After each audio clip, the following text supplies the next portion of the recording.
بآلہتنا انہ لمن الظالمین، ہمارے معبودوں کا یہ حشر کس نے کیا ہے؟ یہ تو بڑا ظالم تھا، اس نے تو بڑی زیادتی کی ہے۔ یعنی جس کے ساتھ زیادتی کی جائے، ظلم کیا جائے، وہ اس قابل ہے کہ اس کی عبادت کی جائے؟ کبھی نہیں۔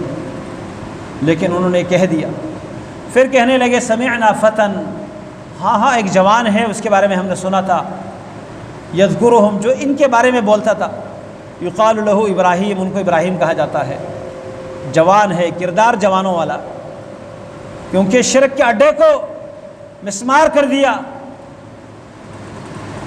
اب آپس میں کہنے لگے، لوگوں کے سامنے ان کو لے آؤ، قالوا فأتوا به علی اعین الناس، لوگوں کے سامنے لے آؤ تاکہ لوگ اس کا حشر دیکھ سکے۔ ابراہیم علیہ السلام کو لے آئے، پوچھا اانت فعلت هذا بآلہتنا یا ابراہیم، ابراہیم ہمارے معبودوں کے ساتھ یہ حشر آپ نے کیا ہے؟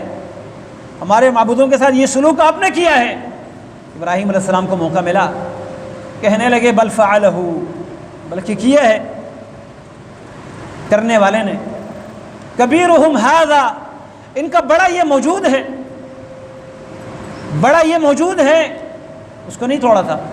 فاسألوہم ان کانوا ینطقون، ان اپنے معبودوں سے پوچھو، یہ خود بتائیں گے نا، یہ تو تمہارے معبود ہیں، تمہارے مشکل وقت میں کام آنے والے ہیں، تمہاری پکار سننے والے ہیں، اب ان سے پوچھو، یہ بتائے کہ ان کے ساتھ یہ سلوک کس نے کیا ہے۔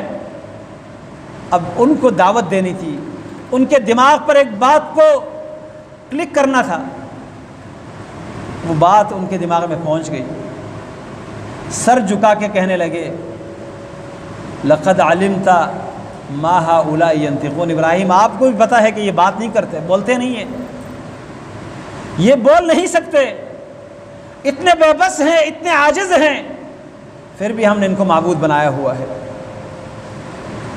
اور یہ عقل کی بات ہوتی ہے جس سے انسان توحید کا عقیدہ پہچان لیتا ہے۔ بھائی جو بے بس ہے وہ آپ کی کیا مدد کریں گے؟ ہم اس وقت اپنے معاشرے میں بہت ساری ایسے ہستیوں کو مدد کے لیے پکارتے ہیں جو خود مدد کے محتاج ہوتے ہیں، خود فوت ہو گئے، کپڑے نہیں اتارے، دوسروں نے ان کے کپڑے اتار دیے، نہ اترے تو پاڑ دیے، غسل خود نہیں کیا، دوسروں نے غسل دیا، قبر میں خود نہیں گئے، دوسروں نے کندھوں پر اٹھایا اور قبر میں اتارا۔